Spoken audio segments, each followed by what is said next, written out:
大家好，我们今天要来聊一个很有趣的英文说法 ，cost an arm and a leg。你听听看，字面上是不是有点可怕？好像买个东西就要断手断脚一样。哈哈，当然不是字面上的意思啦。当我们说某个东西 cost an arm and a leg， 意思其实很简单，就是它非常非常昂贵。啊，就是我们中文说的价值连城，或是台语说的贵餐餐。没错，就是那个意思。好，那我们来拆解一下，为什么贵会跟手臂和腿有关系呢？这背后其实有一个超有趣的故事，我们要回到好几百年前的英国哦。啊，那个有钱商人跟穷画家的故事，对吧？对，就是那个故事主角是一个有才华，可是口袋空空的画家，他叫巴纳比。然后他遇到了一位非常有钱、肚子圆滚滚的商人斯特林先生。没错，这位斯特林先生走进画室就说，他要画一幅最棒的肖像画，而且他不想只画头跟肩膀哦。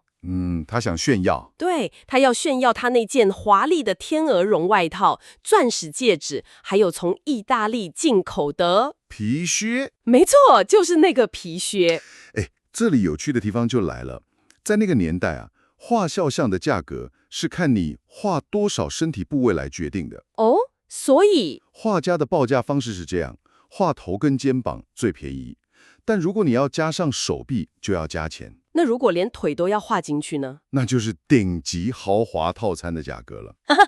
然后那个商人斯特林先生就很惊讶地说：“什么？你竟然是按一只手一条腿来跟我收钱的吗？”没错，虽然他一直抱怨，但因为他实在太虚荣了，为了秀出他的靴子。对，最后还是付了天价。后来啊，他把画带回家，他太太吓了一跳，就问他这幅画到底花了多少钱。商人看着画里面威风的自己，叹了一口气说：“亲爱的，这幅画简直花了我一只手臂和一条腿呀！”就是这样。所以这个说法就这样流传开来了耶。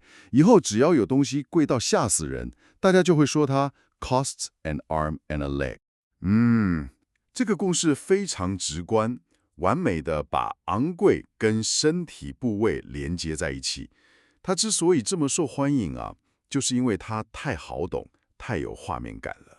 对，这故事真的太完美了，但说真的，听起来也完美到有点不真实。历史上真的有画家是这样分部位计价的吗？哎，这就是问题的核心了。当语言学家和历史学家真的去翻当时的记录时，他们发现什么？几乎找不到任何证据支持这种计价方式。真的假的？真的，而且 cost an arm and a leg 这句话在18、19世纪的文献里也完全不见踪影。等一下，所以这个我讲了好几年的故事，很可能是假的。比较像是一个我们所谓的民间词源学，一个为了让片语听起来合理而事后创造出来的精彩故事。哇，这真的很有趣。那如果不是来自画家，这个说法又是从哪里冒出来的？现在找到最早的书面证据，时间点要晚得多了，大概是在第2次世界大战结束后。2战之后，那差很远呢。对，所以现在更被接受的理论是，这个片语的起源其实相当沉重。你想想看，在战争中，士兵们真正付出的代价，可能就是失去手臂或腿啊。所以用一只手臂和一条腿来形容某件事物代价极高，很可能源自于战争带来的残酷现实，是一种非常悲壮的比喻。这个解释，哇，感觉完全不一样了。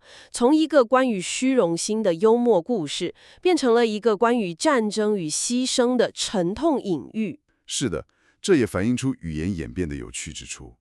人们往往更喜欢一个巧妙好记的故事，而不是一个复杂或悲伤的真相。所以那个画家的故事算是假的，但反而流传得更广。没错。好了，我们来总结一下。所以记住喽 ，cost an arm and a leg 指的不是真的要断手断脚，而是形容某样东西贵得离谱。比方说，那辆跑车真是酷毙了，但它大概要花掉我一只手和一条腿吧。对，就是这样用。这也提出了一个有趣的问题哦。现在我们用手机拍照，不管是要拍全身还是半身，都是免费又快速的事情。那你想想看，在你的生活中，有没有什么东西或梦想，是你觉得非常珍贵，珍贵到感觉真的需要花上一只手臂和一条腿去换取的呢？